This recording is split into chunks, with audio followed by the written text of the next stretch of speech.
noticed in counseling a lot, virtually everyone came in under tension. Okay, I never saw anyone the first session who wasn't under tension. Tension is a part of every single mental health problem. Okay, and quite frankly, restoring physical, mental, and emotional balance, in my experience, is about 70 to 80% of the work. A significant portion of people, that was enough in my career. Okay, and then the rest is problem solving. Okay, and it's a perceptual shift that you'll learn about, but that's part of mental balance. Okay, so what people would do is this. Okay, they pull their feet up like that. Put your feet flat. Just say that. Okay, they kind of sit like this. Okay, let your shoulders drop. Okay, if you kind of like this, I'd say put your pelvis all the way back in the chair and just let your shoulders hang. Okay, that's good. So let's be aware of any way that we're building tension. As your head's forward, and say, drop your head back, bring your jaw down, and let your head just sit on top of your spine. And just let your skeleton support your body, so your muscles don't have to work. Okay, because we're doing enough work, and they don't need to be working too. So they'll interfere with our work right now. Okay? And now just be aware of your breathing, and each time you breathe in, let it be a little bit deeper. And each time you breathe out, just let yourself relax a little bit more. Don't worry about the rhythm, you'll get that later.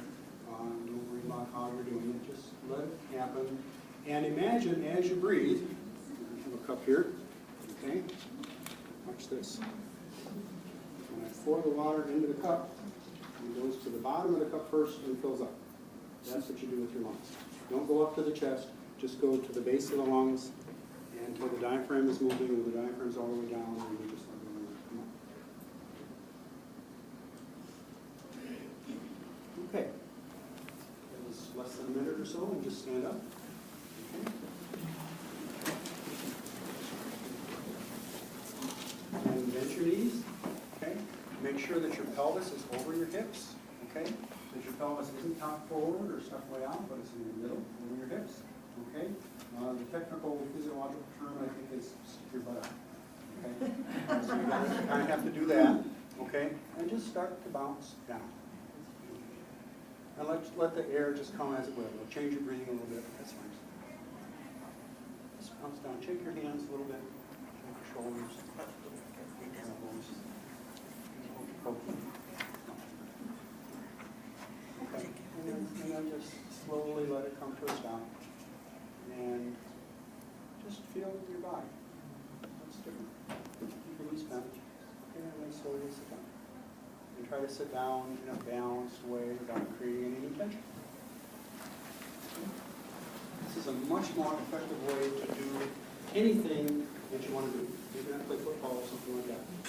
But anything you want to do. And actually, even football players and athletes, they have to think.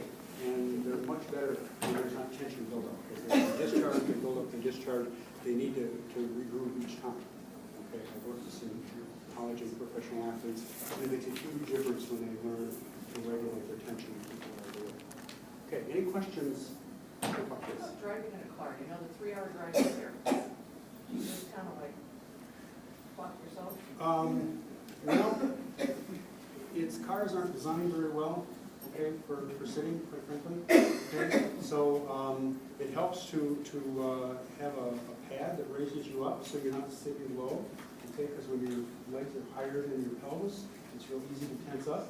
Okay, so if your knees are lower, it's really easy in this chair, but when your knees are lower than your pelvis, then it's easier to have balance. I have back problems and leg problems due to an auto accident, so I use cruise control all the time. Okay, and so I'm able to keep my feet flat. I don't have them like this or like that. I just keep them in balance and flat. The thing of putting on the pedal, I would put the other foot similar and try to relax it, but to hold your foot in that position for a long period of time just is not good for the muscles. To hold any position, just to do this, for a half hour would be really painful. Okay, so anything you have to do like that, I would try to change it. So even changing the speeds a little bit. Okay. If there's not a lot of traffic, speed up a little bit, slow down, change it a little bit. And then you can, you want to be balanced, okay? This is creating some tension, okay? Not a big problem if I then do this, okay? But if I do this for 3 hours, I'm going to hurt here, I can feel it there, my shoulder's going to hurt, it's going to hurt across here, okay? I'm building a tension. So anything you do on one side, you want to do on the other side, okay? And then just, you can do the diaphragmatic breathing or the natural rhythm of breathing all the time while you're driving. Any other questions? Okay, we're moving on to mental tension. 2 parts, thoughts and perception. Okay? Thoughts are like roads. I think that's a really helpful way to understand them. And it's actually pretty accurate because what brain science seems to be pretty clear about is that any thought that we have, or memory or anything like that, is actually a series of connections of individual neurons. Okay? So if you see me this afternoon, okay, having spent 4 hours together, 2.5 hours, not quite that long, 2.5 hours together, you'll probably recognize me because there's a place in your brain that you continually travel for that length of time. Okay?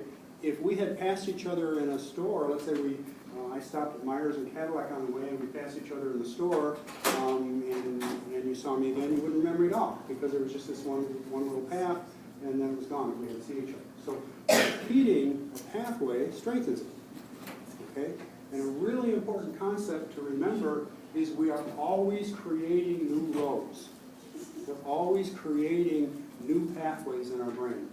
And they've even discovered in studying memory that we don't store memory like a computer stores things on a hard disk. Okay? It's actually quite different than that, and it really blows away a lot of the stuff on expert testimony, or eyewitness testimony. Because every time we remember something, we're actually creating another road over that road. Okay? So they did a study in the Netherlands, and I don't remember what happened. A plane crashed somewhere, and a bunch of people saw it in the city. And then they interviewed people after they saw it, and there was a news report that was wrong that said that the plane was smoking before it crashed. Okay? But the video showed clearly that there was no smoke in the plane, but a significant number of the people who were eyewitnesses said yes, they saw smoke coming from the plane before it crashed. Okay? Because they read the news report and modified their memory. Okay? So we're always creating new pathways. Very helpful to remember. And there are different kinds of pathways that we create that give us different amounts of freedom and efficiency. So I've got a little graph here that demonstrates that. So this again is all on the website, so I'm not going to go through each little step of it, but pretty much I'll cover most of it. But you can always go back to this, which is why I'm doing it.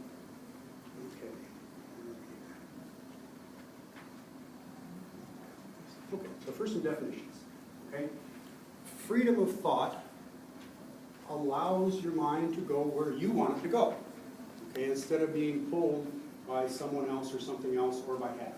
Okay, it helps you to be more creative. It helps you to think and see more clearly.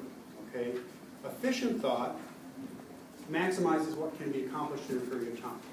So there are some times where you really want efficiency.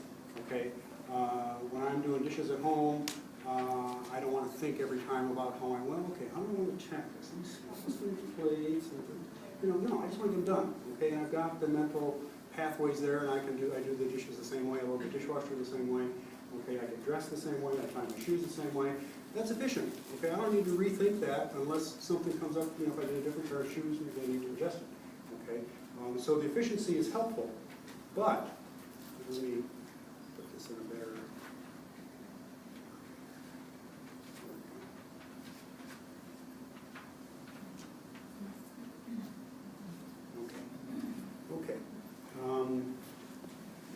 So here's some different kinds of pathways, okay? And these are terms that I just made up, okay? But they seem pretty consistent in terms of what I've seen in working with students and patients over the years, okay?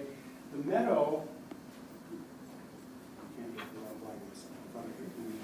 Anyway, the meadow gives us the most freedom, okay? If you're walking in a meadow, you can go wherever you please. Okay, you can look at what you want, you can take in whatever information, you can change directions, you can go this way. Okay, you have total freedom. Okay, it's not very efficient. Okay, in terms of time, but you're usually not in the middle for that reason. Okay, unless you're looking for something and then you want to do it in a systematic way. Okay, an established path happens when there's been a lot of repetition. Okay, you've gone over something a number of times, and that limits your freedom. Okay, so when you go to the meadow, you're likely to stay on that path. But you still can go off it. If you see something interesting, you can go and you have the freedom to do that. Okay? The next level up is where you get a road. Okay, that's harder to get off of. once you're on a road, you tend to stay on it. Okay, you don't go driving through the ditch and off on somewhere else unless you're four-wheeling or something. Okay, you can pull off the side, get out of your car, and still go for a walk and explore. Okay, but it's really limited, more limited. Okay, in what you can do. Okay, so the efficiency and the freedom correspond to each other. One goes up, the other goes down. Okay, so a road is defined, but you have some flexibility. Now, when you get to an expressway, you don't have any choices. You can get on and off at the exit. If you pull over the side of the road and a policeman sees you, he's going to check you out and see what's going on. Okay, you're not supposed to do that unless you have an emergency. Okay, so that's your choices are this exit or that exit, and that's about it. Okay, and then you can get on a train where the train is pulling you and totally defining your reality. Okay, what you believe is true and real is totally defined for you. Think Nazi Germany. Okay, those people were on train tracks. Okay, if you read the history of that and how they did that systematically, their minds, and they used fear to do it very effectively. Okay, and their whole reality was defined for them. Think cults. That's how they did it too. Okay. So when you're on a train track, you go where the train takes you and you see what the train shows you and nothing else. And you can get off at a station now and then, but that's the only choice that you have. Okay. So the key in dealing with mental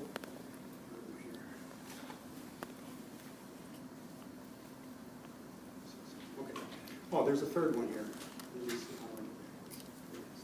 Okay, and then flow. Flow is a beautiful thing. I don't know how many of you have experienced it. I frankly depended on it for my counseling. Okay, and I would prepare before the session to make sure, between patients or whatever, that I was grounding and getting tension out of the way. Flow requires no tension, but it's a natural connection with the moment and the people in the moment. And you seem to see what's needed and respond to what's needed without thinking. And as soon as you start thinking about, okay, what am I going to do here, how am I going to do that, or I know what to do, okay, or I'm going to apply this, then you've lost the flow, and that connection is incredibly efficient. Okay, I made a list once of situations, clinical situations, where I felt I wasn't very helpful. Okay, where I just blew it, basically. I didn't feel like the people got what they came for, and I felt bad about that. Okay, so what's the common denominator? What did I do here? And it's really interesting. I thought to myself at some point, oh, I know what to do here. Lost contact with the person in the moment. I remember once I saw a new patient who came in with problems with anxiety, hundreds of people with anxiety. Okay, the urgent care knocked on the door and said, we've got a crisis, how soon can you get down here? I looked at the chart and saw the anxiety, we just started, and I said, 15 minutes. And I said to myself, I know what to do here. Yeah, an hour and 15 minutes later, I was down in urgent care. I had to call them twice because I lost touch with the moment and I thought I knew what to do. I tried to apply what worked in the past to this person and it didn't fit. Okay, so the flow is a natural thing. Okay, and I think that's the goal of our mind, is to get into that. And it's, you see it in sports, okay, but I think it can be part of everyday life. And if you think about it, there are some times where you probably experienced it in a sense. But as you get rid of tension and as you learn to control your thoughts and to control how you perceive things, the flow comes in natural, and you can learn to trigger it. When I closed the door starting a counseling center and I heard the click, that was my signal that I would let go of thinking. Okay. And when I put my nose on, when I was humble as the clown, I would let go of thinking. Okay. And everything was flow. And it's easy, and it's not tiring. Okay. And it's beautiful, and you can't make it happen.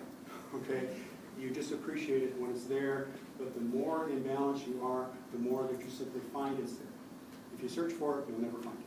If you try to get it, it'll be elusive. Okay. Okay. Let's move this one right here.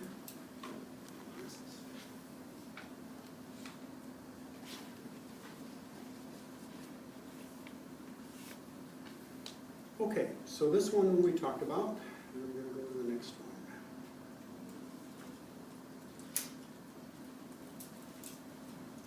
So what works? How do you learn to switch roads?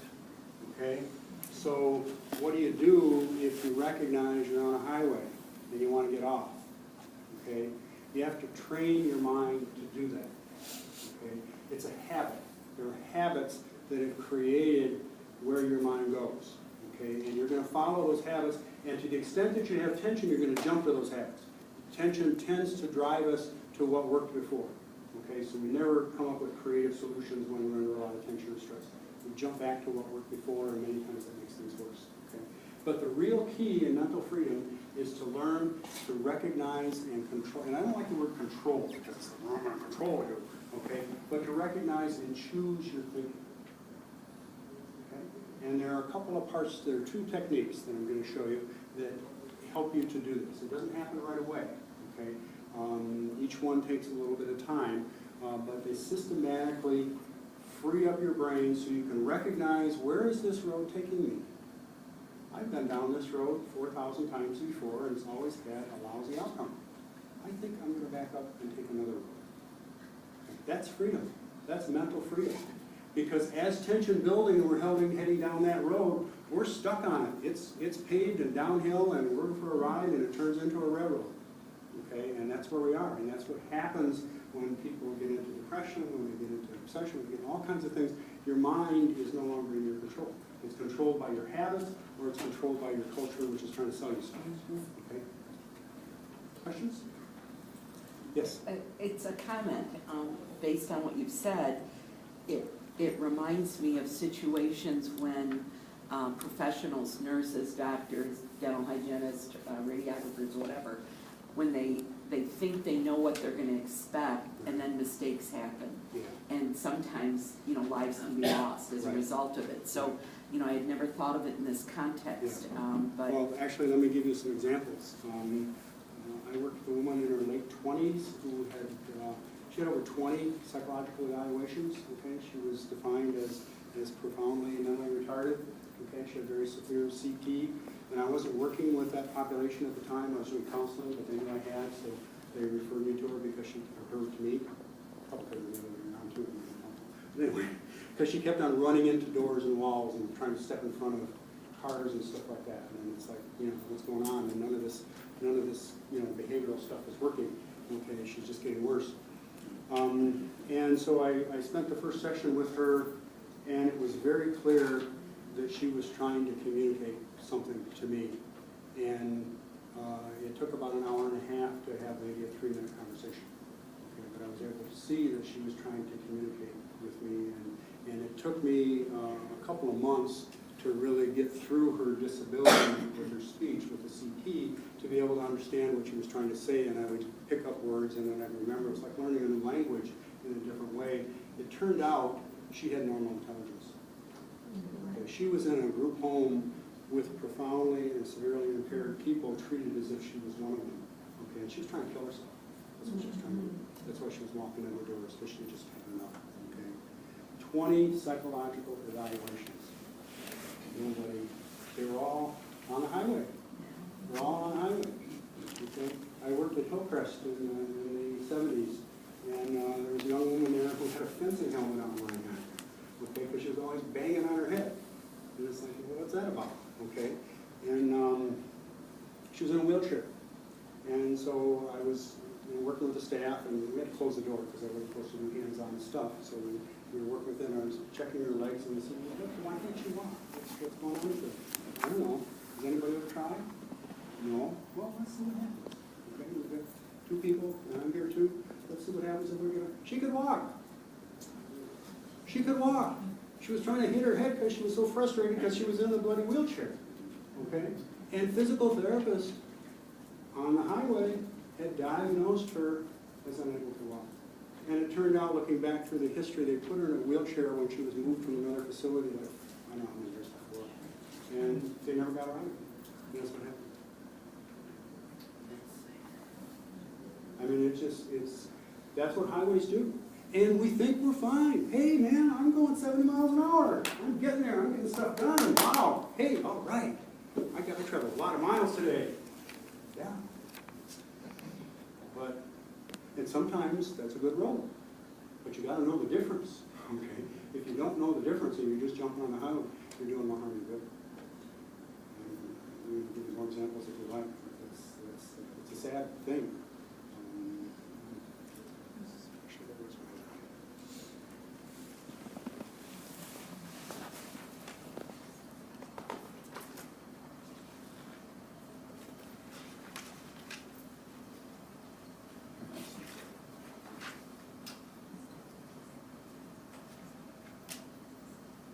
Oh.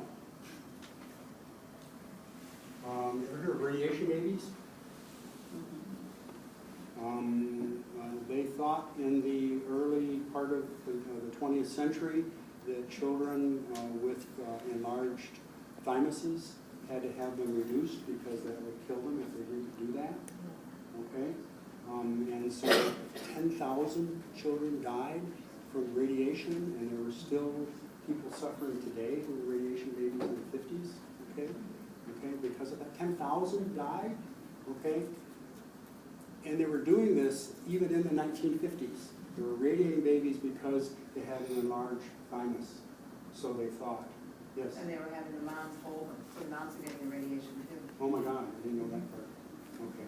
Well, anyhow, they found out, well, one thing that stress does is it shrinks your thymus. Okay?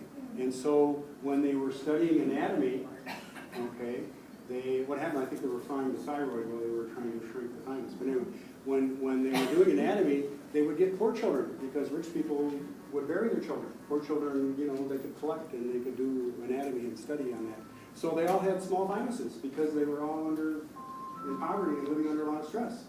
Okay? So they assumed this was the normal size thymus. And then when they had a healthy child with a large thymus, oh my God, you've got a large thymus, we've got to fix this. 10,000 children died. The sad part is it was discovered in the early 1930s that that was a problem, that anatomical work was wrong. And someone did a study of normal children who died in accidents and found out that they had normal-sized thymuses and that the poor children had shrunken thymuses. But it took 20 years because all these people were on the highways. Okay? Oh yeah, I don't believe that. Because I'm on my highway. And ego gets involved in that, and all kinds of things get involved with it, and gets reinforced. But you're on the highway. The highway is built up. It's reinforced in a lot of ways. That's why I use that term. Okay? So what do? You learn how to control it. Okay? So imagine your mind is the empty meadow. Okay? You've never been there before. Okay? And you walk across the meadow and you walk back the same way, you've got the beginnings of the path. Okay? If you walk that way every day, 10 times a day, let's say you start to worry, okay, you spend 3 or 4 hours a day doing that, okay, and every time you get connected with anything that has anything to do with that path, that worry kicks in, okay, you might start to worry when something it gets associated with it, okay, so anytime you get on that path, you're going to go, okay, so whenever you go to that field, you're going to start worrying.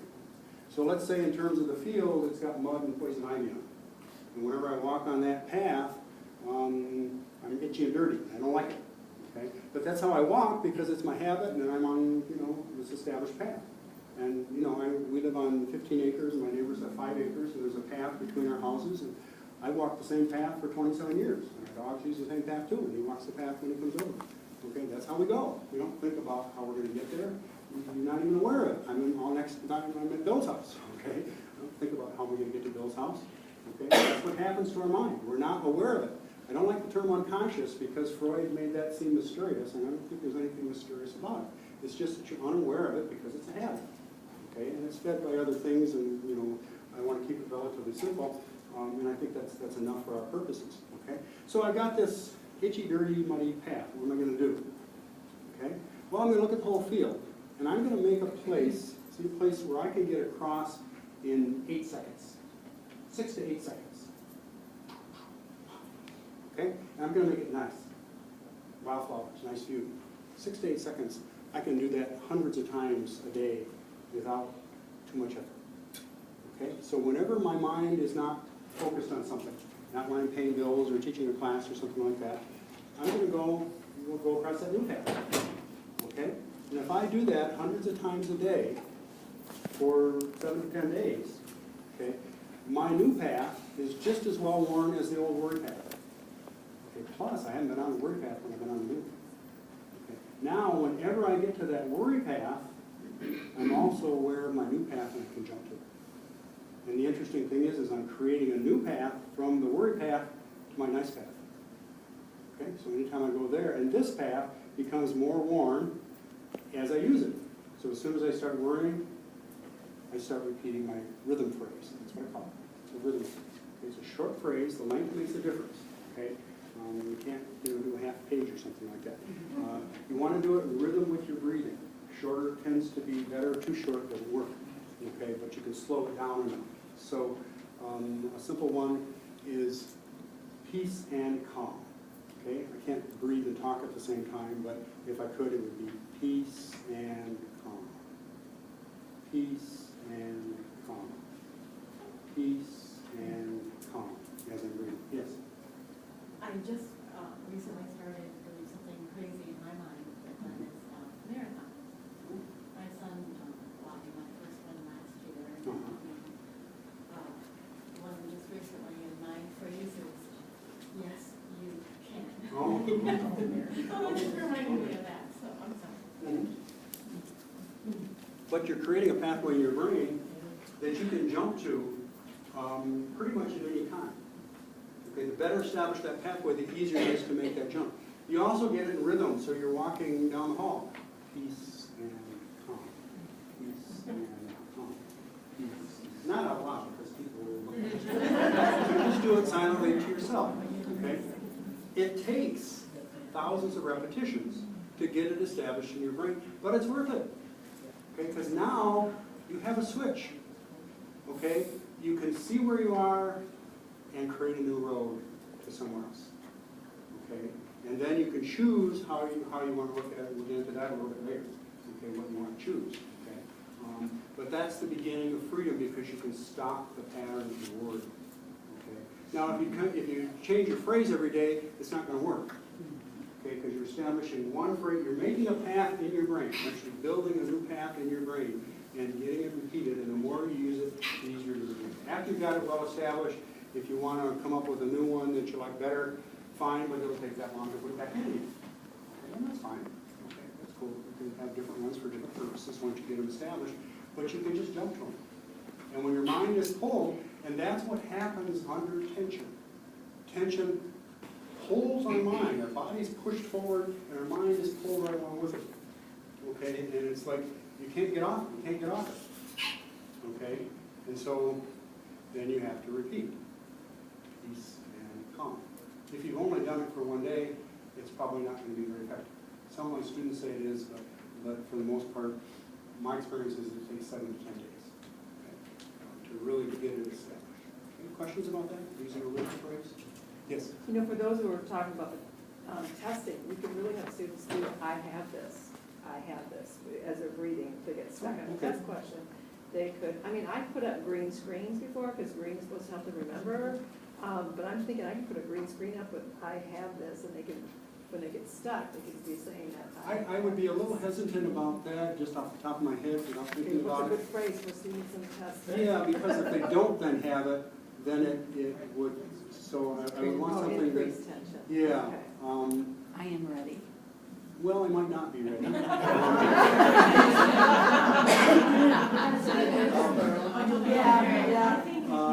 You'll be okay.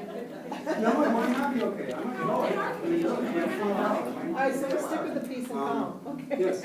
I had learned in a yoga Reiki class that if you can do something physical that connects the physical sensory and the mental, that it helps. Right. And I was taught peace begins with me. 4 fingers. Yes. Peace. So with begins breathing, it'd be peace begins with me. Inhale, peace begins with me. That's a nice one. Okay. Yeah. I would prefer something like that. Because if you make it specific to a test, then, you know, if you're worrying about your boyfriend or your girlfriend, you know, it doesn't fit, okay? You know, it could work against you in other situations, okay? You know, I'm worried about that I've got the flu. I've got this. Ooh. Yes. So when you're trying to establish your rhythmic phrase, you should probably link it, you should probably get your breathing down first where it's It's actually easier. relaxing. It's easier. And then Yeah. link that Yeah. phrase. Because your tension is pulling on your mind and you're working against that, okay? That's my problem. problem with cognitive behavioral therapy is that they try to work with the mind without working with the body first. And that was a screen I forgot to put up. Always start with the body. Start with the body, okay? Because it dries, I'm going to put it up just because it's worth seeing. Besides, I had to spend the time making it, so. So, Bob, Start by restoring physical balance. oh, okay. So Bob, by having that phrase that you repeat, is that to clear your mind as well? It's just to take you away from the path that's not working. Okay. That's all it does, okay? Now, clearing your mind is another, thank you for that, Cedric. Okay. Clearing your mind is another skill, okay? That also takes regular practice, and let me make this big. Oh, sorry, did you all get the other one? Did you get that? The screen was there? Okay,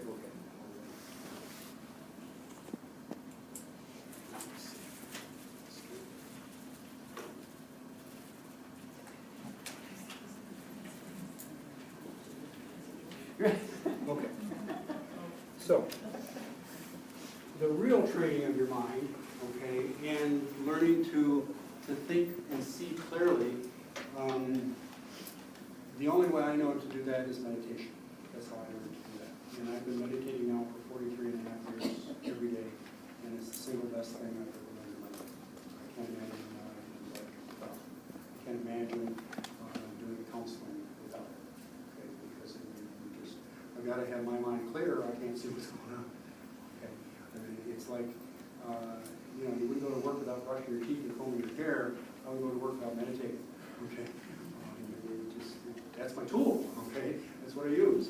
Okay, and there's lots of different kinds of meditation, and the word is used in a lot of different ways. You can meditate on different things, and that means think about them, which is really contemplation is more the term there. But the meditation that I've taught is very simple, okay? And I use two options. One is that if it's a Christian prayer, because a lot of my students have been Christian and have asked for that and prefer it, so okay, that works, okay? Or any other kind of a prayer. Or the other one comes from yoga, and there's a sound that you repeat, okay, in rhythm with your breathing. And all you do is you sit in a relaxed posture, okay, your spine is supported, you don't have to be cross-legged or anything in particular. You want your feet on the floor because you're not building tension, okay, if my legs are crossed, I'm building tension, okay. So in any position that's neutral and not building tension, and you simply start repeating that sound with your breath. Half the sound with the inhale, the other half with the exhale. You simply repeat that, okay. Distractions are part of the process. Students who didn't do the assignment say, I'm too distracted, I can't meditate. Well, that's like saying, distraction to the meditation are like water to swimming. Okay, you can't say there's too much water, I can't swim. Okay, that's what you're working with. Okay, distractions are part of the process. They're not a problem.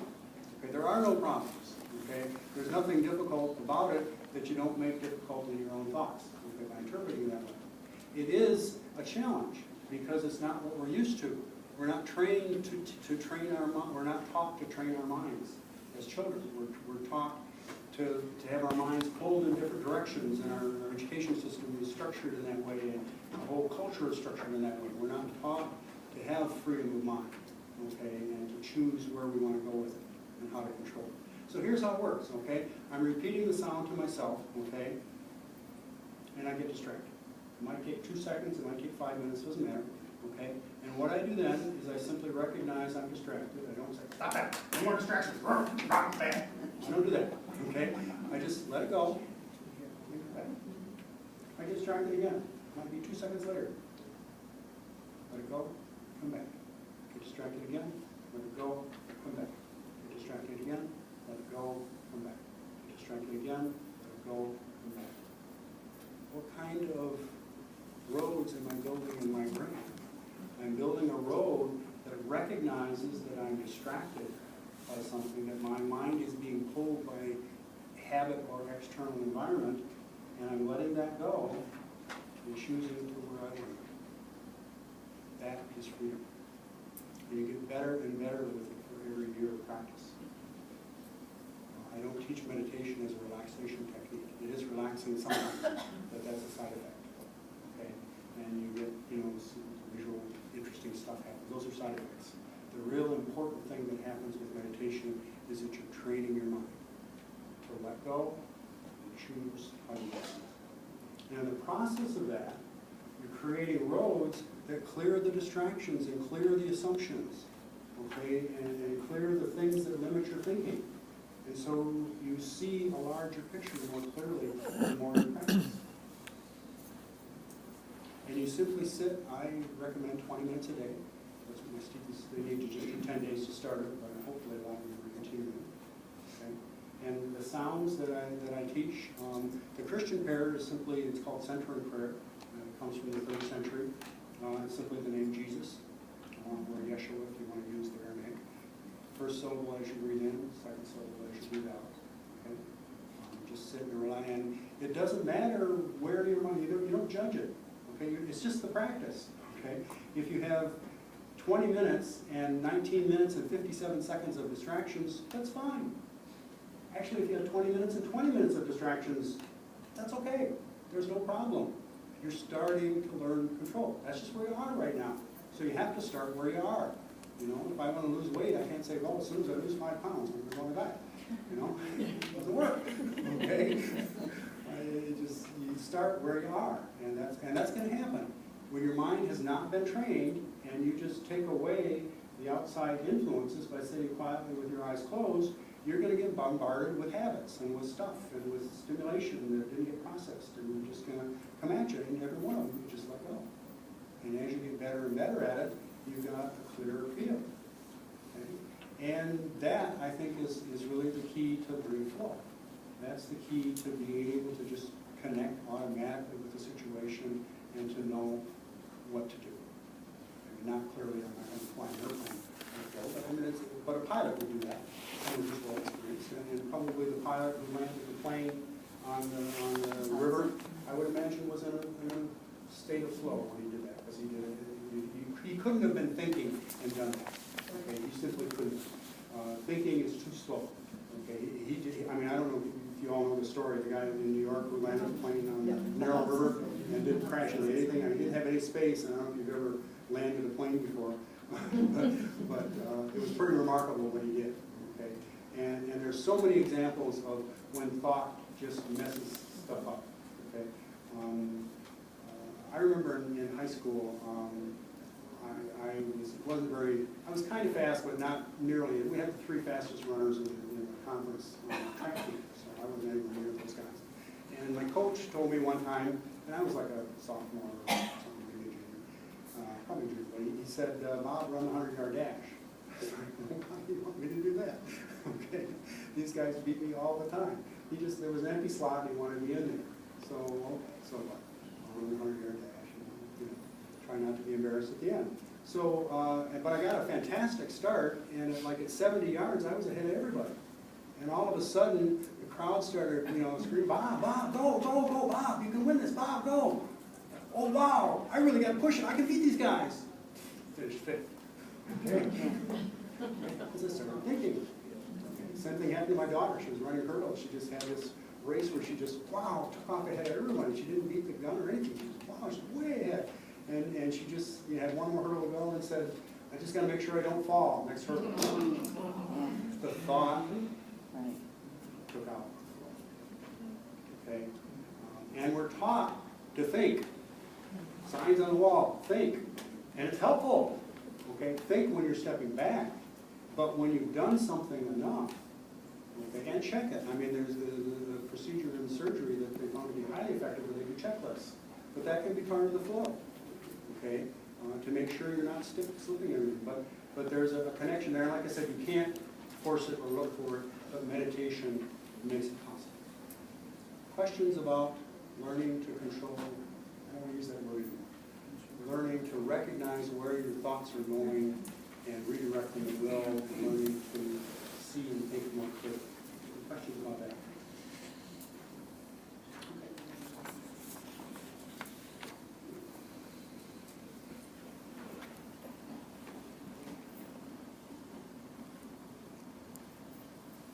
Now, the second part here is,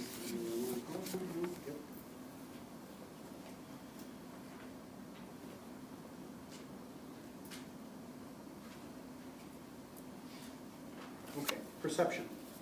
It's couple of things about perception. That are, oh, That helped me relax. That was.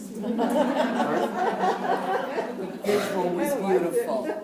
I missed that, what? The visual Oh, photo is okay. beautiful. We'll get to that. We'll get All to right. that. Okay. So I have to put my glasses on to see this thing. There we go. Okay. Perception is what we take. It's back. Yeah, walk around it. Okay. Sorry about that. I just got mine. Perception is all the information we take in the moment. It's our reality. Okay. And we all have little different realities. Okay, because we take in different amounts and kinds of information based on our roles. Okay, based on our experience, based on our culture, based on a lot of things. Okay. So there's three components of perception: frame, filter, and focus. And I found this very helpful in working in counseling, because I found that when people understand it and they're in balance, okay, after the first 2 weeks, they can choose different ways to enlarge their frame. They can choose to clear their focus, or their filter. They can choose to switch their focus. When you're under tension, you don't choose them, they're automatic. They're defined for you, you're on the highway or the railroad. Okay? So the frame is your understanding, your experience, your conceptual idea of what the world is about. Okay? And that's limited. Okay? None of us sees the whole picture. I can't see the screen behind me. I don't know if it's changed yet. Okay? I'm assuming it hasn't, but now it has. Okay? So this is the frame, actually a picture that I had on my wall in my office.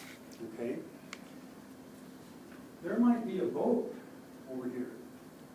Okay, when they took the picture. Okay, there might be a beach up here. Okay, there might be a party going on. We don't see it. It is not part of our reality. And it is that stark. Okay, how could this person do this to me? Because it's not inside their frame. And that's sad. Okay, because what tension does is it shrinks your frame. It makes it smaller. Remember the deer sees less of what's going on. My dog almost caught up with it. Okay, so I had a little small frame that a patient gave to me with a little saying that she sewed into it. And I took that out and I put it up on the wall here and said, this is what happens under stress and tension. Your frame shrinks. Okay, so here's Bob, who's got a picture of darkness on his wall. It's healing. Okay, how weird is that? Okay, but that's all we see. We don't even know that the rest of it is there. It doesn't exist. It's not part of our reality. It actually limits our understanding of reality and what we can take in. Okay? And if you have two people who have to solve a problem and they have frames that don't overlap, you will not solve the problem. It's as simple as that. I can't imagine how you could, and I've never seen it or tried it. Well, early in my career I tried, it never worked. Okay? You have to enlarge the frame. Okay? Once you get, and one person can do that. One person can make it large enough so they can see the other person's frame. And now you can communicate. Now you can get something done. Okay? But remember that your frame, anytime you're under stress and tension, you're seeing less than what you could if you're in balance. And once you're in balance, you can consciously choose, especially to the extent that you've been meditating and using a rhythm phrase. I want to look a little bit, how does that affect that person? Okay, what must it like? How does that make sense to them? Okay? And you can think that through, and now your frame's a little bit bigger.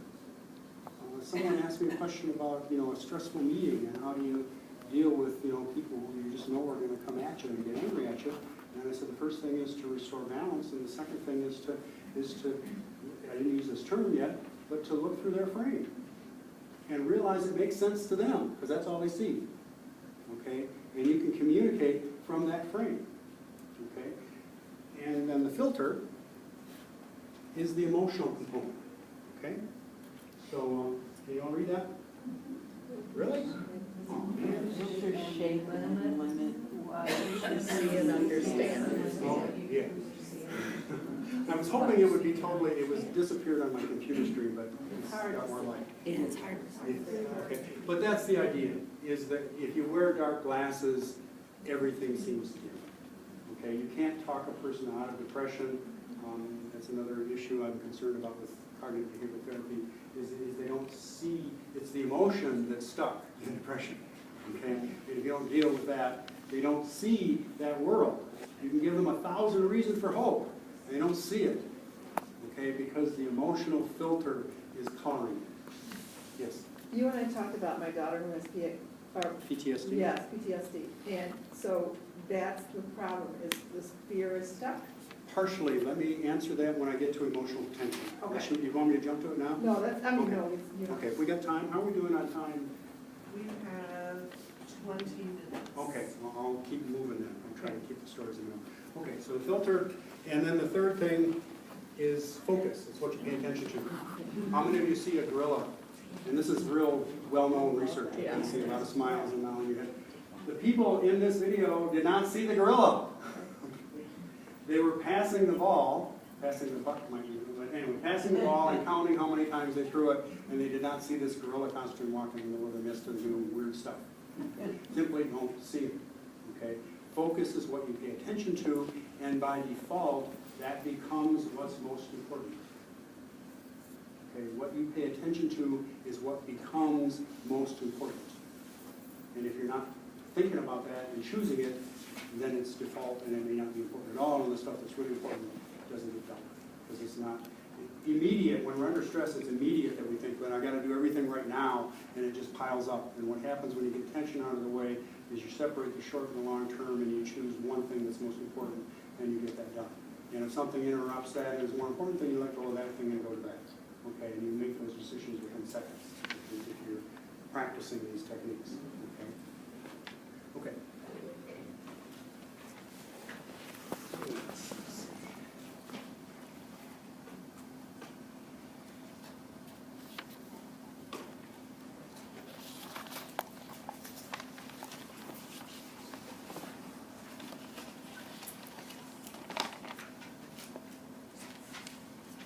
Let me just give you one example, because this is a good one. This guy I worked with had a good friend, and they took a trip together, and they were supposed to share costs, but his friend was spending a lot more than he would have, and he had a much nicer room, and anyway, there's a bunch of details, and they couldn't agree on how to split the costs, okay? And they were really, his friend was really angry, and he was really angry, and so the first thing we did was get them in balance, and then talk about how we can handle it. Put yourself in his shoes, look at your relationship, how long have you known each other, you know, what's a reasonable way to deal with this. And he ultimately decided, you know, we've been friends for 20 years and this isn't worth a lousy $30, you know, I mean, it just isn't. So he sent him an email, sent his friend an email and said, you know, I'm sorry we had a disagreement, but I'll just pay whatever you think is fair because we've been such good friends for so long, I don't want to put that risk. And he got this incredibly angry email back from his friend that just was tearing him up one side and insulting and all kinds of stuff because his friend had a red filter, okay, and couldn't see what he was saying. He had to call him up and said, read my email again, okay? He missed it totally, right there, black and white, okay? That's what happens. Filters are that powerful, okay? It's helpful to be aware of. Okay, so you practice this stuff, and you have, let's see, where are we here? Oops.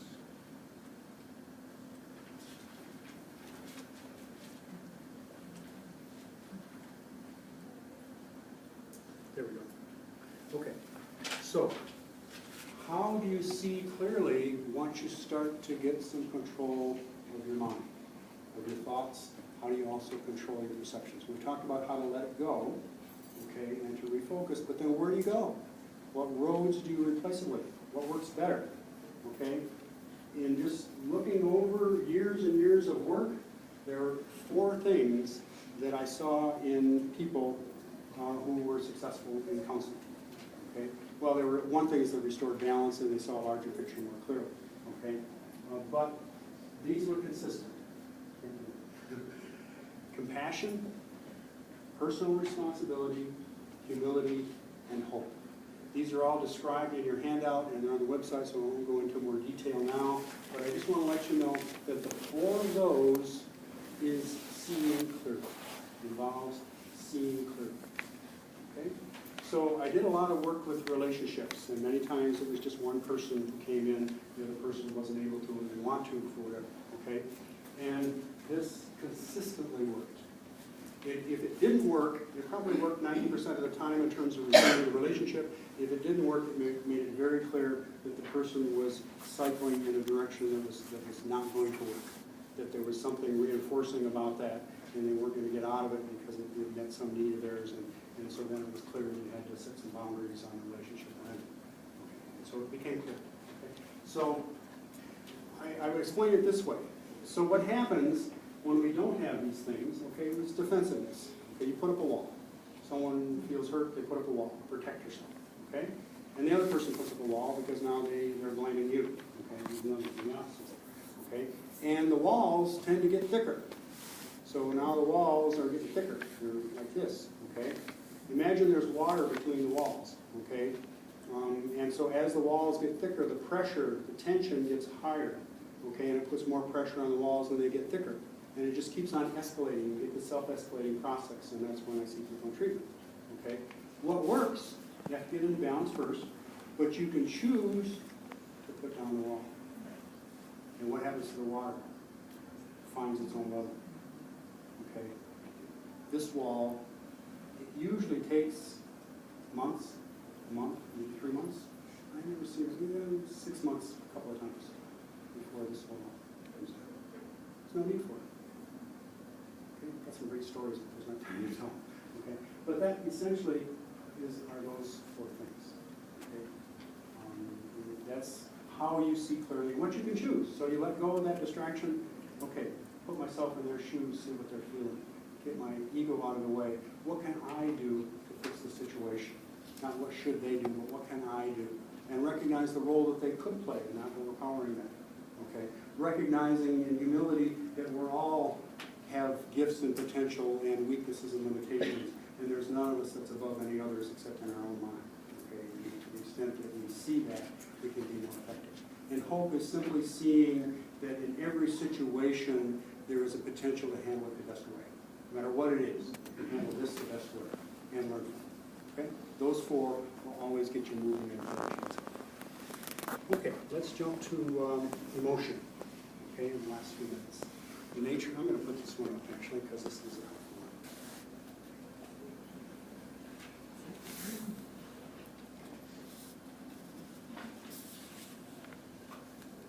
one. Okay. Nature of emotion, okay, it's temporary. You can experience it for a fraction of a second, okay? And it's simply a response to our perceptions, and it's physical. We experience emotions in our body. They literally are feelings. We feel them. And when someone has a lot of tension, it stops them from feeling their emotions. And if you think about people who are depressed and how they look, you know, this tension here is blocking that. Okay? And there's different patterns of tension. We don't have time to get into that. Okay? But tension blocks our experience of emotion. So what's actually happening during the experience of emotion is there is movement in the muscle. Emotion. It involves motion. Okay? So you don't like it, then I'm crying. Stop crying. Big boys don't cry. Okay. Tense up my chest, hold my breath, raise my shoulders, stop crying. It works. Okay? Yeah, it works really well. If I keep doing it, that's what I wind up being like. Okay? Okay? But you let that go. Okay? So allowing the full experience of motion is a key. Okay? And the real interesting thing about that is that when you're in balance, okay, I find it lasts generally less than 20 to 30 seconds. A minute is extremely rare. And this is working with people with PTSD. Okay? So I'll give you a quick story. A guy came back from Vietnam, got married, got a good job, great family, no problems whatsoever, retired, moved up north, got a beautiful place, all of a sudden panic attacks, flashbacks, couldn't go out, okay, and he had to drive a long way to see people like an hour and a half or something like that. So we did a couple of sessions and I explained to him the process of emotions and how they work, because I got to talk about the kinds of emotions first. But then he called me up after he learned this, and I had spaced the sessions always 2 weeks apart, so there were 2 weeks, and there was just a couple weeks after that. And I told him, you understand this, no sense in driving 3 hours to talk to me. I don't think I'm worth that. If you have a problem, call me, okay, and we can work it through, and if I don't hear from you, I'll check up on you in a month or so. Okay, so he called me up, and he said, it happened as you said, okay? I was sitting on my deck, just enjoying myself, okay? And all of a sudden, someone's behind the bushes and blew me away. And I had a horrific 10 seconds. I put my feet flat, I did the natural rhythmic breathing, and it passed. Okay? And I said, that's going to happen. I can't predict how many times, but maybe a lot over the next 3 to 12 months, and then it'll be gone. Okay? That's the process of dealing with any emotion, but that's another to look at. But particularly, use my here, particularly with structural emotion. Because what happens with PTSD is, there are 3 kinds of emotion, 4 kinds. The shaping emotion isn't what we're talking about. But the natural emotion is just the response, okay? A bear comes through the door, we're all going to be afraid, okay? Someone says, here's $50,000 for everybody in the room, we're all going to be happy, okay? So it's going to be a quick thing. But then they say, well, let's just play money. Okay, emotion's gone. Okay, that quick. Okay, that quick. Okay? It can change that suddenly, okay? So the nature of emotion is response to the perception of the moment. Conceptual emotion is response to thought. That's what happens with the mental tension, okay? Because remember, and maybe I forgot to say this part, but when we're under tension, when we are thinking there's a threat, or there's a sense of that, okay, our mind is drawn to ask the question, what's wrong? Okay, anytime I'm tensing up, the brain's going to say, okay, what's wrong? And so we're going to start looking around for something that's wrong. And now we can create a worry path or a worry highway about everything that could go wrong. And that's what messes up our life. Okay? So conceptual emotion is never helpful. Okay? Thinking about things that create emotion, unless it's an emotion that is a pleasant emotion, like joy. Okay? Thinking about, someone's new child, that's cool. Okay? That's not a problem. But I'm talking about conceptual emotion that creates tension. Okay? Simply, and that's where the mental part comes in, and those skills able to let go of it. The structural emotion happens either over repeated tensing, like stopping crying, okay, or in a single traumatic event. Okay, single traumatic event, a person's response is, okay, and that helps survive, helps you survive. Okay, it actually cuts off your emotional response, okay, because breaking down and crying isn't going to get you away from the bear. Okay, okay, you don't need that emotion right then. Okay, and so that's all right. But if you don't let it go, then it stays there. And now it triggers the conceptual emotion. And you start thinking about things, and you remember things. And remembering them creates more structural emotion by creating more tension. Okay, and that's why talking about trauma and PTSD, in my experience, is absolutely contraindicated. I work with so many people who've been traumatized by that. And I realize there are a few people who've been helped doing that who are particularly resilient in my mind. And I guess I saw the ones where it didn't work, so I'm probably have a bias on that side. But I have seen so many who've been so harmed by doing that, where the tension just increases by talking about it. And I would start a session with someone with PTSD and say, you don't need to talk about this at all to recover. And I've done it many times with people before they recover without talking about it. So the structural emotion pulls on the conceptual emotion and builds the tension, gets the physical part, the mental part, it all starts working together, okay, and it escalates. And the resolution, always restore balance. You start with the physical balance, okay? The mental balance helps if you're working on that at the same time, okay? And then when the emotion comes up, you allow the full experience, you breathe, you ground, you don't resist it, and it's gone. Not all of it, a little bit of it. Okay? And the interesting thing is, it always happens in a time and place when you can handle it. Over 36 years of treating that, I never saw it happen when someone's announced, like in Walmart or something like that. The only time it happens in Walmart is when the tension is escalated and it bursts through. Okay, but once you've restored balance, consistently the emotions come up when you're at home or with someone you trust, something that you can handle. Any questions about mental or emotional tension.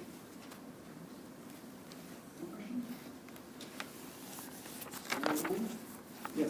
Test anxiety, it's almost a mini post-traumatic stress syndrome for students. I mean, sometimes Well, it's a students, they conceptual, it's a walk- pattern, yeah. yeah, it's a pattern of conceptual emotion, and walking in will trigger it because there's a link. Right. Okay, so, So teach them breathing. I can't write on there, I was gonna draw it with some drawing, but it's all right. But, I mean, memory is memory is easier, that makes it worthwhile. Can everybody see this? Can I make it more? Okay. So the more links you have to a road, the easier it is to get to. Okay, and that's how it's helpful to memorize anatomy. Okay, sing a song to it or connect it with something like that. Okay, but it also works in the negative. Okay, so like the woman who had a panic attack in the gas station. Okay, or for the woman who had a panic attack going across a bridge, so she would drive 30 miles out of her way to avoid crossing a bridge. Okay, made perfect sense to me. Okay, so these links get made, and those are mental pathways. So part of the process is developing the mental ability to delink those, but as you restore balance, they lose their power. Okay, they increase their power because they have a survival function when you're building tension. Okay, because when you're in crisis mode, you want those links. This is the best path to get away from the bear. That's where I'm going to go. I'm not going to go that way because he almost got me that time. Okay, you're not even thinking that you're already there. Okay, it's that fast. Does that answer your question? Yeah, I think just teaching them breathing. Oh, okay. Test anxiety. Test anxiety.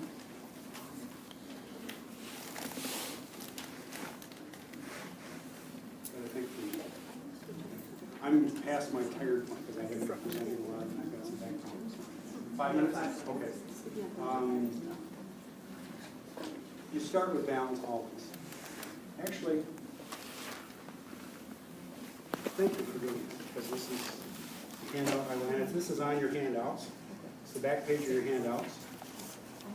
And I'm glad we got to this. Okay? These are the tools that you can use. Oh, I get to use this again. Okay, 3 principles. I've been using these since about 1985, and I haven't found a situation yet with my students or patients where they didn't take the tension out of the situation and move it in a healthy direction. And you keep applying them, they'll keep doing it. So whenever you're stuck, apply these principles. Balance. Always start with balance. Physical, mental, emotional balance. Okay? Acceptance. Okay? I have to accept that I have test anxiety. Right now, I am afraid to take tests, and I build up a lot of tension when I take tests. Okay? I don't beat myself up about it. I recognize that's where I am right now, that I can solve this, okay, possibly with some help, okay? But this can be solved, okay? And this is a starting point, and I'm not stupid, and I'm not weak, and I'm not crazy, okay? This is where I am. That's a critical piece, okay? Now, the click.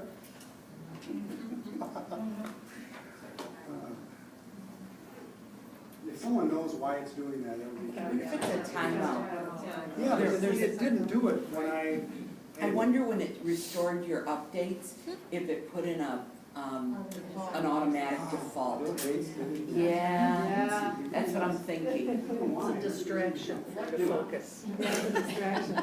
So the other thing was accept. So if I'm working with a person who has test anxiety, I want to put myself in their shoes, okay, and see how they see it.